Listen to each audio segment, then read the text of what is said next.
Diletos amigos, saudações a todos. Hoje, no episódio do Semcast, vamos falar sobre anabolizante e transplante capilar. Para isso, trazemos a doutora Amanda Marra, formada pela Universidade Federal da Paraíba, com formação em dermatologia pela Hospital do Servidor Público. Doutora Amanda. Obrigada pelo convite, é um prazer estar aqui. Trazemos também a doutora Milena Godinho, formada pela Unifenas, com especialização em dermatologia e membro da Sociedade Brasileira de Dermatologia. Olá, obrigada pelo convite. Prazer estar aqui. Como sempre, compondo a mesa, nesses episódios de cabelo, doutora Alessandra. Muito obrigada, Anderson. Bom, o título é Anabolizantes e Transplante Capilar. Qual é a relação entre hormônios e calvície? Então, calvície, né, pra gente que é dermatologista, a gente chama alopécia androgenética, porque a gente tem a masculina e a de padrão feminino. A gente precisa ter em mente que é uma patologia, que é estética, mas a gente considera, né, como patologia, que tem um mecanismo aí direto da questão hormonal. Então, é muito importante a gente saber que o mecanismo realmente da calvície, né, que é a alopecia androgenética, ela vem por meio da testosterona, tá? Então, a testosterona tá ali circulando e a gente sabe que no bulbo capilar tem um receptor, né, desse androgênio, né, dessa testosterona que acaba convertendo o DHT, que é como se fosse um hormônio mais forte, e aí promove o processo de miniaturização, né, que é esse fio de cabelo afinar e cair e ficar calvo. Basicamente, resumindo de uma forma bem simplificada, é isso. Então, é bem importante os pacientes saberem que a testosterona está diretamente ligada nesse mecanismo da calvície. Sempre teve uma brincadeira, né, de talvez até uma forma de compensação, né, de se ligar a calvície a uma maior virilidade, a como se ele fosse mais másculo, tem mais testosterona, então ligando isso a uma maior libido. Mas aparentemente, então, não é a quantidade de testosterona, mas seria uma parte mais de receptor. Isso. A gente sabe que a região que fica mais calva no homem, eu tô falando agora do homem, a região da entrada começa, né, na entrada, depois parte para aqui para o vértice, que é a região da coroa, depois para o meio. Essa é a região que o bulbo capilar, né, na papila dérmica, tem bastante receptor que responde muito à testosterona. Por isso que acaba caindo mais nessa região. E aqui atrás, que é onde a gente até usa, né? A gente vai falar do transplante também, se tiver oportunidade. A gente usa esse folículo porque a gente sabe que o receptor aqui não responde tanto à testosterona. Então, é um fio que fica ao longo do tempo, depois de transplantado, né? E assim, existe relação com o uso de anabolizantes e piora de calvície? Sim. Eu acho que é uma coisa que dá até para notar na prática, que é perfis de pessoas que usam anabolizante, que são praticantes de esporte, fisiculturismo. Até feminino, você vê que tem aquele padrão de calvície feminina, o homem também acaba avançando mais rápido a calvície. Isso é um fato, porque está no mecanismo da calvície, né? Então, se ele tem aquela predisposição genética, então ele vai desenvolver mais rápido, vai acelerar o processo de calvície, porque ele está esgotando os receptores com aquele nível alto de testosterona dele ali no receptor dele.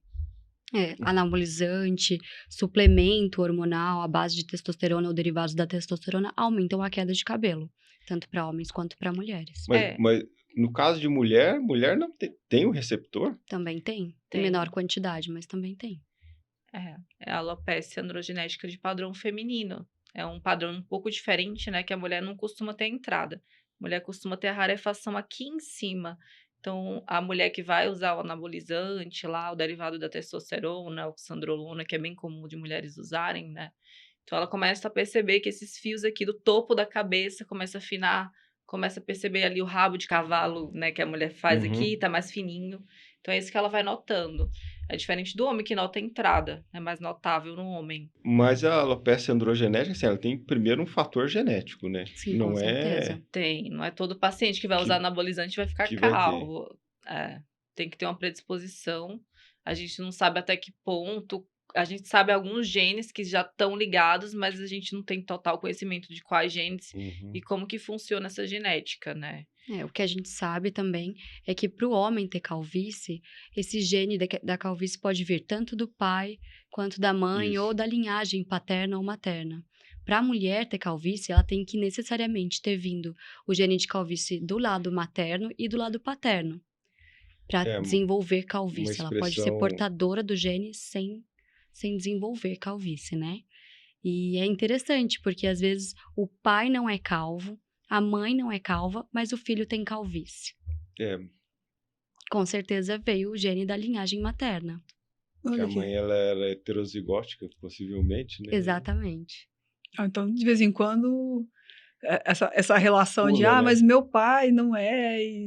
Mas Só tem eu- que é uma- investigar o é lado um- materno. O lado materno é Às quem vai vezes o falar mais. avô, o pai da Materno. mãe, né? Os tios maternos, vem bastante dessa genética da linhagem da mãe. E hoje o uso do anabolizante já está ficando muito difundido, né? Sim. A gente vai falar um pouquinho mais do homem, mas na própria mulher, hoje, com relação a essa parte de libido, de pelo menos menopausa, também. aquele um pouquinho da testosterona, até para melhorar a parte de performance muscular, então tem se utilizado um pouco mais. E aí vocês já estão percebendo esse aumento da queixa? Da queda capilar, da acne, né? A gestrinona, né? Que é bem utilizada. É bem importante, né? A pílula da beleza. Os chips né? de beleza já estão... Aumentam queda de cabelo, aumentam acne, aumentam a oleosidade da pele. Tem os efeitos colaterais, né? O chip de beleza seria o quê? Então, é um nome, uma nomenclatura geral, mas que na maioria das vezes o principal hormônio que se utiliza é a gestrinona, mas às vezes eles associam, né, com próprios derivados mesmo de testosterona. Mas é um implante? É como uma cápsula que vai ser colocada no subcutâneo. subcutâneo, geralmente na região glútea. Igual Dá anticoncepcional. Ele é Aqueles- utilizado também com ação anticoncepcional também. Daí vai depender, dá para fazer um combo, um composto, assim, do que a paciente está precisando. E até, ultimamente, tem sido até usado indiscriminadamente, né? Com esse nome de pílula da beleza, né? Então, É atrativo, né? Você pensar que vai diminuir celulite, vai aumentar a libido, vai ganhar massa muscular. Então, é muito atrativo, mas pouco se fala nos efeitos colaterais. Acho que E a gente, enquanto dermatologista, vê isso. Vê a Exato. oleosidade, vê a acne, vê a calvície começando aí nessas pacientes. E cada vez mais frequente. vai ser importante a gente um dia juntar as meninas com a doutora Luísa, né, que é endocrinologista da clínica, para que a gente Sobre possa esse- explorar. Legal. Até para realmente é interessante essa visão de vocês, né, dos problemas, né, porque hoje é vendido uma ideia realmente de muitos efeitos bons, mas vocês têm visto essa parte, né, realmente de efeitos colaterais. Mas o pessoal dermatologista não prescreve tanto, né? Eu acho que vocês são até, A gente pelo que eu entendi, são trata- contra. Eles, A né? gente eles sabe recebem, o que acontece, elas recebem os efeitos colaterais. Exato. Aí a então- gente vai entrar com Roacutan para tentar equilibrar a acne, aí vai entrar com, sei lá, finasterida para tentar controlar a parte da calvície. A gente está só ali tentando reverter esses efeitos colaterais indesejáveis, né? E não só a calvície, né? A parte hormonal pode gerar o eflúvio telógeno, né? Que é uma queda de cabelo aguda. Que aí o tratamento também precisa de um acompanhamento dermatológico, Uhum. de um tricologista, para fazer essa estabilização do quadro, né? Sim. E também outros anabolizantes que a gente acabou focando um pouco na testosterona, mas a gente sabe que tem pacientes, tem pessoas que usam GH, por exemplo, que aí a gente está falando de um universo diferente, que tem risco cardiovascular, risco de câncer, que aí são complicações, inclusive, bem mais graves até do que a testosterona. Pelo que a gente tá entendendo, a pessoa quer ter a testosterona alta e muito cabelo, né? Eu brinco que assim, tem que escolher, né? Tem que escolher. E vocês, como vocês trabalham muito com a parte de transplante, né? O quanto que isso influencia, né? Então, no resultado do transplante capilar, como que fica o uso da testosterona? É a questão que a gente fala. Muito se fala que o transplante é uma cura para calvície, não é. A gente está mudando a plantinha de lugar, como a Alessandra adora falar, porque realmente a gente está trocando de lugar esse folículo, tá? Então, a gente tira os folículos de uma região que os folículos têm poucos receptores para testosterona, vamos falar dessa forma, colocando aqui. Mas a gente sabe que esses folículos que a gente está transplantando, eles têm receptores, eles não são totalmente resistentes à testosterona. Se você vai usar um anabolizante e vai dar uma carga no seu organismo altíssima de testosterona, pode atingir até um folículo que a gente transplantou ali com tanto cuidado e pode... Não, e aqui eu faço parênteses, lembra que a gente ficou em outros episódios falando da diferença entre FUT e FUI, né? Porque antigamente, quando a gente fazia a retirada da área do strip, né, que eles falam, né, dessa área, a gente acabava privilegiando uma área central que era bem pobre nesses receptores. Sim. O FUI, ele tem... Nós ganhamos uma vantagem, né, que a gente estendeu a área, mas, né, como tudo na vida, coisas boas e coisas ruins, né, não tem almoço grátis, você sempre vai ter coisas boas e ruins, a gente estendeu essa retirada. Nessa extensão, a gente está pegando unidades foliculares que são mais ou menos responsivas. Então, à medida que a gente vai se afastando da área segura, que era a área, né, do strip, a gente já vai tendo receptores, tanto na parte mais para cima, na parte mais para baixo. Então, ficou hoje muito mais importante a necessidade do tratamento a longo prazo. Mas, né, então, quem fez o transplante na moda, né, vou falar na moda antiga, corrigindo, porque eu não acho que é moda antiga, eu acho só que é outra ferramenta, gosto muito também. Anterior à nova, né? Exato, eu acho que assim, são ferramentas diferentes e eu acho que é legal que a gente possa ter as duas coisas, né? Dependendo do que o paciente precisa, a gente pode adaptar. Mas o paciente que vai fazer o FUI, né, que são das unidades, entender que a necessidade dele de manter o tratamento a longo prazo é muito maior do que quem fez a localizada. E fazendo uma complementação, sem esquecer do restante do cabelo que ele ainda tem nessa região e que vai sofrer muita ação hormonal por causa desses anabolizantes, né? Então, mas aqui a gente falou de testosterona. Qual outro hormônio poderia influenciar nessas quedas de cabelo? Testosterona e os relacionados, né? Oxandrolona. Sabe que eu nem Tudo sei. Tudo isso no final, ele se transforma em testosterona. No final, ele chega no receptor, a 5-alfa-redutase transforma em DHT e faz a miniaturização do fio que cai e avança a calvície. Então, testosterona / derivados parecidos, com outros nomes aí, às vezes a gente tem. E dá para parar e voltar a usar? Dá, a gente até orienta, né? A suspender o uso de hormônios. Não, e voltar a usar o hormônio de novo? Eu oriento nunca usar, porque eu falo, eu sou dermatologista, eu não quero que você use anabolizante. Então, mas é complicado, que nem é mesmo, é como pacientes do sexo feminino que usam implantes capilares, apliques. Apliques. Ele faz uma alopécia de tração. Mas tem muita paciente que precisa dessa técnica para se sentir bem. Exatamente. É muito complexo você falar, eu não quero que você tome anabolizante, ou eu não indico, eu contraindico você fazer uso de tal ou tal coisa. Concordo com você. Você tem que orientar, mostrar os benefícios, os malefícios e deixar na mesa para ele as cartas para ele definir o que é melhor para ele. E baseado nisso, você tem que dar suporte para ele como médico, de acordo com as escolhas dele. Sim, e dar abertura, ter uma relação médico-paciente, para o paciente se sentir à vontade de falar a verdade para você. Sim. Não adianta você estar julgando ali o uso de anabolizante e ele de repente vai esconder que está usando. Não, tem uma relação para ele falar, ser honesto com você, não consigo parar de usar porque eu me sinto bem com a testosterona. E aí tratar baseado nisso, né? Mas o que eu acho que é complexo nessa relação, né? É justamente isso. De você propor, às vezes, o cara é candidato a um implante capilar, mas ele quer ainda usar a testosterona. E o resultado não vai ser o motivo pelo qual procurou, entendeu? Fala, não, eu quero ter um cabelo aqui igual Elvis Presley. E ele tem que estar ciente, né? Alinhar a expectativa dele, que ele não vai ter o melhor resultado. Exato. Mas o que eu vejo, assim, a expectativa é um negócio difícil de lidar. Difícil. E principalmente com isso o transplante é definitivo, o fio nunca cai. É muito complicado o paciente ter essa ideia na cabeça dele e achar que fez o transplante e não vai precisar mais tratar, não vai precisar acompanhar.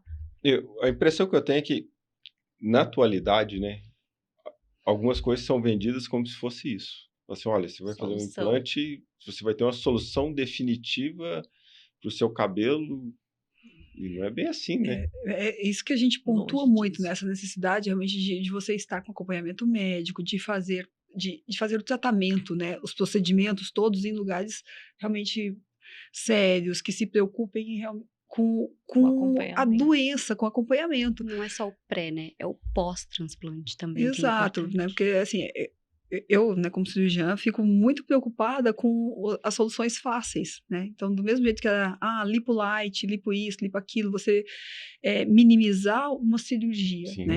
A cirurgia, ela é um passo do tratamento, né? Como a Amanda já falou, é uma doença, né? Então, embora com um efeito estético, É né? uma Mas doença estética, exato, mas é uma doença, né, que mexe com a autoestima, como a Helena já falou em outro episódio, né, o quanto que é a importância da autoestima, então realmente é uma patologia, é uma doença, então ela tem que ser tratada, tem que ser acompanhada por médico. Eu sou muito contra as soluções fáceis, né, o cara vai para Turquia, vai para um lugar, vai lá, faz uma cirurgia, volta, quer dizer, sem acompanhamento, sem um diagnóstico, né, então assim, quantas vezes, né, vocês passam por vocês pacientes que vocês contraindicam o transplante no momento, falam, olha, no momento não é a hora, a gente vai investigar, a gente vai verificar se pode ser feito, quantas e quantas vezes, né, vocês não encontraram patologias que contraindicavam o transplante, tiveram que tratar coisas, Exatamente. né, elas descobrem umas coisas estranhas, falam, cara, eu só Bizarras. vi isso em livro, onde é que essas meninas acharam isso, né? Então, a importância realmente desse acompanhamento e esse entendimento. E é o que a Milena falou muito bem, Milena, realmente de você, olha, não é que não pode, tudo nessa vida pode, né? Só que se fizer isso, você vai ter esse resultado, se você fizer aquilo, você vai ter resultado, é isso assim, pondere o que é mais importante, né? E essa relação que a Amanda falou de cumplicidade, né? Da gente poder falar a verdade, de falar, não, é muito, muito, muito importante, porque mesmo, né, depois a gente vai fazer um só sobre isso, né, que o problema da finasterida, né, quantos pacientes falam, não, eu não quero tomar finasterida, não, de jeito nenhum, de modo algum, nem aplicado, nem por cheiro, nem por... tira essa ampola perto de mim. É um tabu. Né? Então, sim, daí tudo bem, pode, né, e essa importância do que a Amanda falou, realmente dessa relação entre o médico e o paciente, de ele poder falar, não, doutora Amanda, olha, eu vou até aqui, mais que isso, aí ela poder falar assim, tudo bem, então pode ser que o seu resultado não seja, mas isso é tão individual e tão, né, a Amanda já falou da parte genética, tudo, de quantos e quantos aspectos da doença que a gente vai ter que abordar e aprofundar a esse respeito. Bom, outra coisa. Com relação ao alfa-estradiol, como é que funciona? O que em relação ao alfa-estradiol? A queda do cabelo. Quando você toma se você usar o alfa-estradiol tópico, os estudos não são tão bons para uso de alfa-estradiol tópico.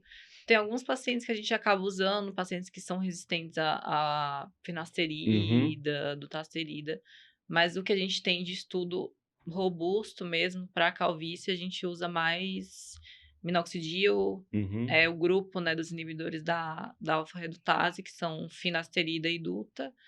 E aí a gente complementa, às vezes, com uma coisa ou outra, mas o alfa-estradiol é uma coisa que eu uso muito raramente. Não vejo tanto resultado. Bom, então acho que, né, resumindo, né, depois a gente pode depois aprofundar essa parte dos hormônios masculinos, mas em termos de hormônio masculino, né, eu acho que o ideal, né, quem privilegiar cabelo e estiver pensando em transplantes, né, que isso pode ser um fator, então tem que ser informado, né, para o seu médico na avaliação. Tem só uma coisinha antes. O tal do tricoteste lá é o quê? Excelente pergunta. É um teste genético. A gente adora, né? É um teste. Ele é para saber o quê? Se ele tem receptor ou não? Se ele tem os receptores para os medicamentos que a gente usa. Então, ele analisa se tem uma deficiência de receptor para fator de crescimento, por exemplo. Se tem essa deficiência, a gente vai focar no uso de fator de crescimento. Por exemplo, ali na mesoterapia, né, que é a aplicação.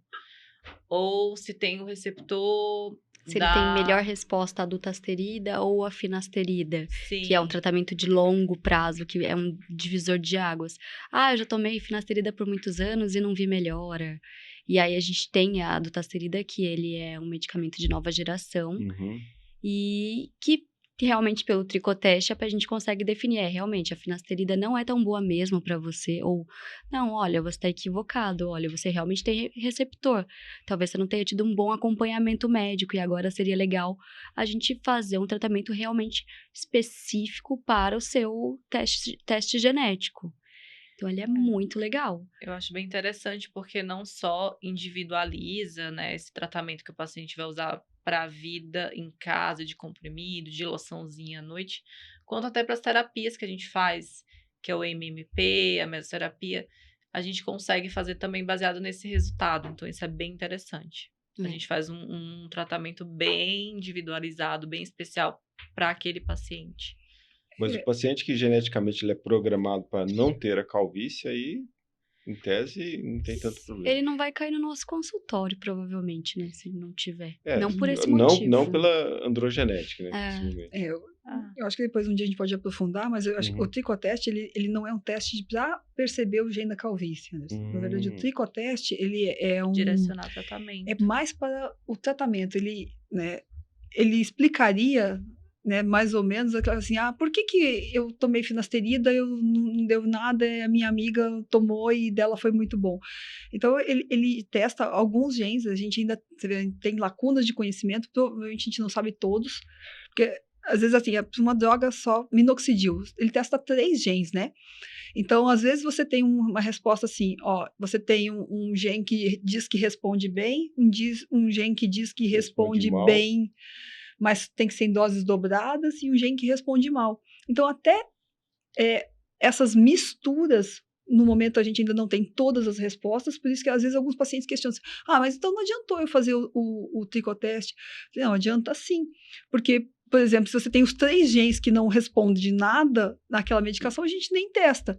Né? Se você tem dose, não vai dar resultado. Exato. Então, você hoje a gente está entrando numa era de individualização de tratamento. Sim. Tem lacunas, tem faltas, ainda vão ter genes, vamos ter que saber quanto que cada gene influencia. São passos que vão ser dados. Mas hoje, eu sou meio natureba, né? Então, assim, eu acho que quanto menos remédio a gente puder tomar, melhor. E pensando que a alopecia é um tratamento para a vida toda, se você puder saber que você não vai, que aquela medicação em si, não só pensando em dinheiro, né? Eu brinquei que eu fiz vitaminas ou coisas, pensando em dinheiro, se é alguma coisa que você vai gastar para a vida toda, já é uma economia. Você não saber qual é o melhor para você e qual não serve. Sim, exato, você já não está gastando com o que não vai dar efeito. E o outro fator é que, assim, os efeitos colaterais, né? A gente está falando de remédio.